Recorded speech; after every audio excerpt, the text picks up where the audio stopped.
Hey everyone, welcome back to my YouTube channel honestly Aarti. आप सभी का मेरे चैनल पे एक बार फिर से स्वागत है। आई होप कि आप सभी लोग अच्छे होंगे और अपना ख्याल रख रहे होंगे। तो आज का ये व्लॉग होने वाला है एक मॉर्निंग रूटीन 6 बजे से दोपहर 1 बजे तक का, जो मैं रोज़ फॉलो करती हूँ। सुबह उठते ही सबसे पहले काम होता है टिफ़िन रेडी करना। तो यहाँ पे मैं आज बनाने जा रही हूँ भिंडी की सब्ज़ी। उसके लिए मैंने कढ़ाई में मिर्ची, प्याज और टमाटर ऑलरेडी फ्राई करने के लिए रख दिए हैं। भिंडी मैंने रात को ही कट करके रख दी थी। अगर आप रात को ही पहले से तैयारी कर लेते हैं तो सुबह आपको आसानी होती है जल्दी से फटाफट टिफ़िन रेडी करने के लिए।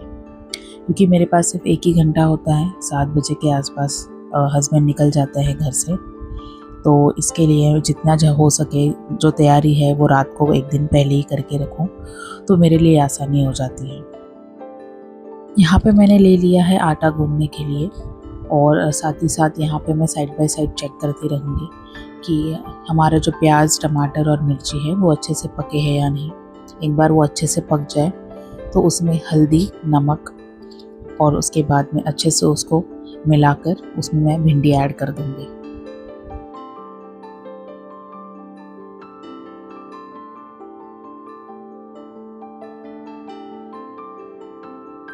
सारी भिंडी कढ़ाई में ऐड करने के बाद में आप उसे अच्छे से मिलाइए ताकि सारा जो मसाला है वो अच्छे से भिंडी में कोट हो जाए और नीचे हमारा जो मसाला है वो लगे ना।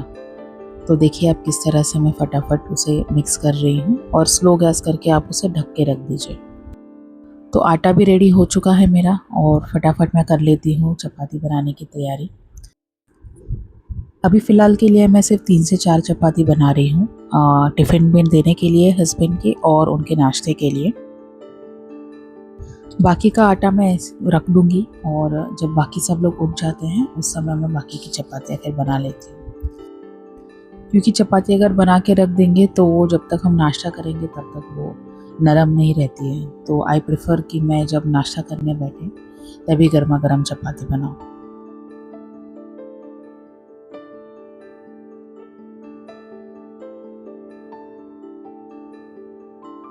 तो एक तरफ भिंडी और दूसरी तरफ चपाती, ये दोनों चीज़ें साथ ही साथ हो रही हैं। घर की महिला को आदत होती है कि एक साथ किचन में बहुत सारी चीज़ों पे ध्यान देना पड़ता है। यहाँ पर भी सेम चीज़ हो रही है। एक तरफ चपाती बन रही है, दूसरी तरफ भिंडी की सब्ज़ी। जल्दी जल्दी काम निपटाना है ताकि हम दूसरे काम में आगे बढ़ सकें। सुबह सुबह की तैयारी में हमारे दिमाग में सिर्फ एक ही चीज़ चलती रहती है कि एक काम ख़त्म हो जाए तो दूसरा काम ख़त्म हो जाए तो तीसरा काम। ये तो चलता ही रहता है। This is never ending.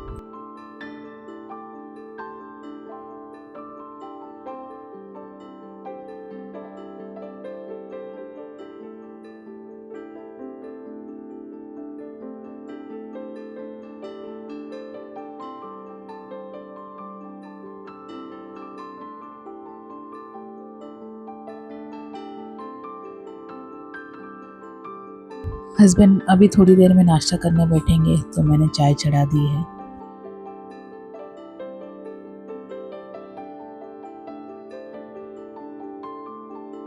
नाश्ता और टिफ़िन सभी के लिए एक ही चीज़ बनती है, सब्ज़ी रोटी।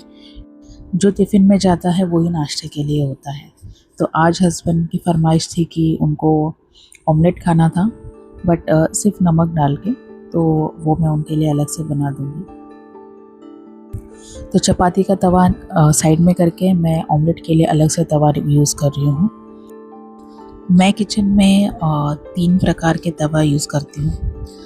एक ये तवा है कास्ट आयरन का, जो मैं सिर्फ ऑमलेट या फिर अगर कुछ अलग फ्राई करना है, पापड़ या और कुछ, उस चीज़ों के लिए यूज़ करती हूँ। फ़िश के लिए मेरे पास पैन है, वो अलग से वो मैंने रखा है उसके लिए। और चपाती और भाकरी के लिए जो अभी आपने देखा होगा वो तवा मैं यूज़ करती हूँ। तो मैंने डिवाइड करके रखा है कि कौन सी चीज़ के लिए कौन सा तवा यूज़ होगा। हर एक खाने का अपना एक अलग नेचर होता है। हर एक डिश हर तवे पे अच्छी नहीं बनती, इसीलिए मैं अलग अलग चीज़ों के लिए 3 अलग तवे यूज़ करती हूँ। और एक चीज़ भूल गई आपको बताना कि डोसा के लिए भी मैं अलग तवा यूज़ करती हूँ।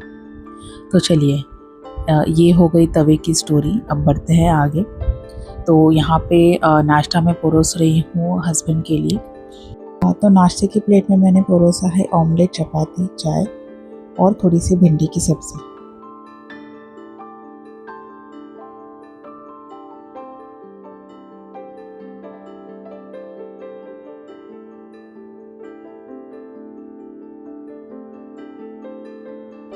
तो यहाँ पे जल्दी से फटाफट कर लेती हूँ मैं उनका टिफ़िन पैक। आज मैं जल्दी में भूल गई चपाती रैपिंग पेपर में रैप करना। रैपिंग पेपर में चपाती थोड़ी सी नरम रहती है। और ये जो उनका टिफ़िन है ये स्टील का ही टिफ़िन है, जो ज़्यादातर मेरे घर में स्टील की ही चीज़ें यूज़ होती हैं। तो आपने देखा होगा कि आजकल कोई इस तरह की टिफ़िन यूज़ नहीं करता। ग्लास कंटेनर्स और ये सारी चीज़ें अभी नई आई हैं। लेकिन मेरे हस्बैंड ट्रेन से ट्रैवल करते हैं तो वो प्रेफर करते हैं कि इसी तरह का टिफ़िन कैरी करना, तो उनके लिए भी ईज़ी रहता है। तो अभी हो गई है सारी चपाती डन, जितनी भी बनानी थी मुझे। एक ये एक्स्ट्रा बन गई है उनका नाश्ता और टिफ़िन हो जाने के बाद में। घर में बाकी के लोग तो अभी तक सो ही रहे हैं। मैं किचन समेट के थोड़ी देर रेस्ट कर लेती हूँ। यूवी यहाँ पे हमारा सो रहा है अभी तक, और 9:30-10 बजे के आसपास सब लोग उठ जाते हैं। मैंने भी थोड़ा रेस्ट किया और अभी मैं भी उठ चुकी हूँ। यूवी का ब्रश हो चुका है, वो बाहर तुरंत ही ब्रश करके खेलने चला जाता है। तो यहाँ पे जल्दी से मैं बेड भी क्लियर कर देती हूँ। बेडशीट और ये सारी चीज़ें अपनी अपनी जगह पे चली जाएं तो अच्छा लगता है। उठने के बाद सबसे पहला काम यही होता है कि बेड को अच्छे से नीट एंड टाइडी करना। अपनी चीज़ें अपनी जगह पे चली जाए तो बेड भी अच्छा लगता है और रूम भी आपका क्लीन एंड टाइडी लगता है।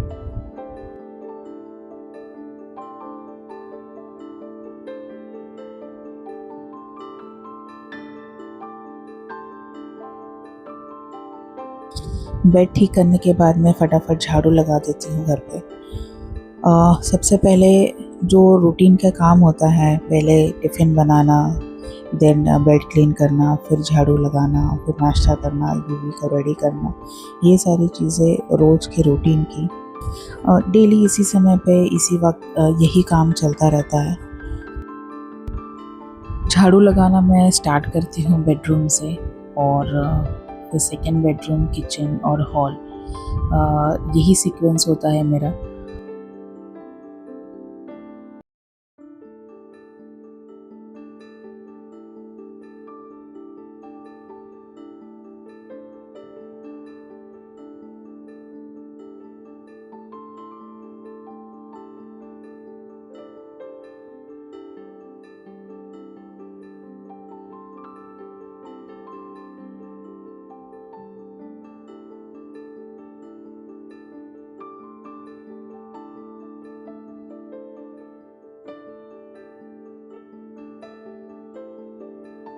और इसी के साथ हो गई है पूरे घर की सफाई।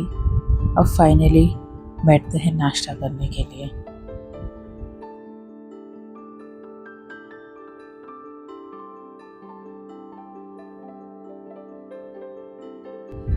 तो नाश्ता हो गया है मेरा डन। अभी हो रहा है यूवी के स्कूल जाने के टाइम।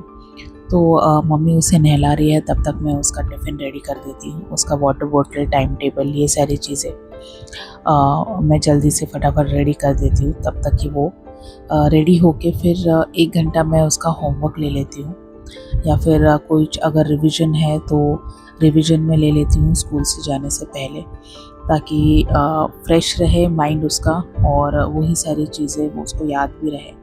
क्योंकि सुबह से शाम तक स्कूल में बिज़ी रहता है वो, और फिर शाम को आके पढ़ाई करना, फिर बच्चों में उतनी एनर्जी नहीं रहती। तो आई फील कि अगर आप बच्चों को सुबह पढ़ाओ या फिर स्कूल जाने से पहले 1 घंटा पढ़ाई करने के लिए बिठाओ, तो उनके दिमाग में वो सारी चीज़ें दिन भर रहती भी है। तो हो चुका है यूवी हमारा रेडी स्कूल जाने के लिए, और मैं उसका बैग यहाँ पे रेडी कर रही हूँ। टिफ़िन, वाटर बॉटल, उसके फुटबॉल के क्लासेस का ड्रेस, ये सारी भी चीज़ें एक रोज़ उसके क्लासेस होते हैं स्कूल में ही, तो वो भी ड्रेस मुझे पैक करना पड़ता है उसके स्कूल बैग में ही।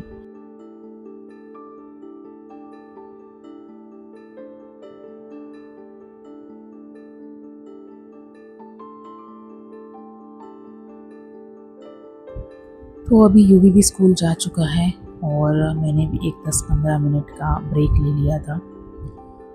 अभी वापस फिर से किचन में आ गई हूँ मैं। आप देख रहे हैं वॉश बेसिन पूरा बर्तनों से भरा पड़ा है और अभी फाइनली करते हैं किचन की साफ़ सफाई।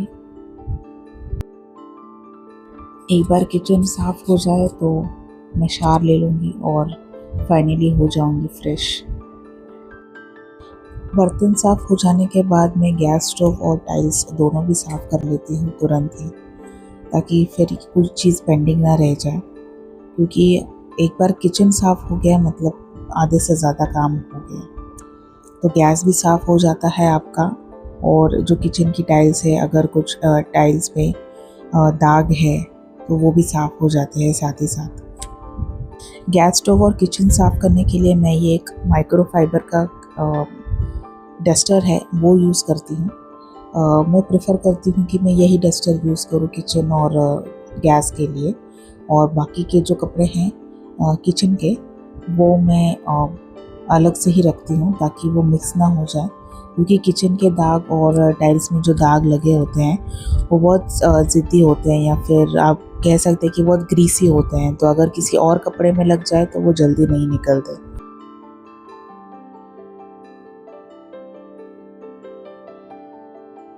तो दोस्तों, मॉर्निंग टू आफ्टरनून का ये रूटीन यही ख़त्म होता है।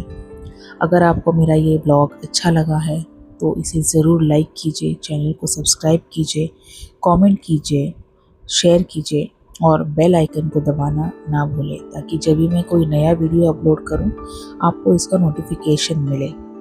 तब तक के लिए अपना ख्याल रखें और मैं मिलती हूं आपको मेरे अगले ब्लॉग में। Bye bye and take care.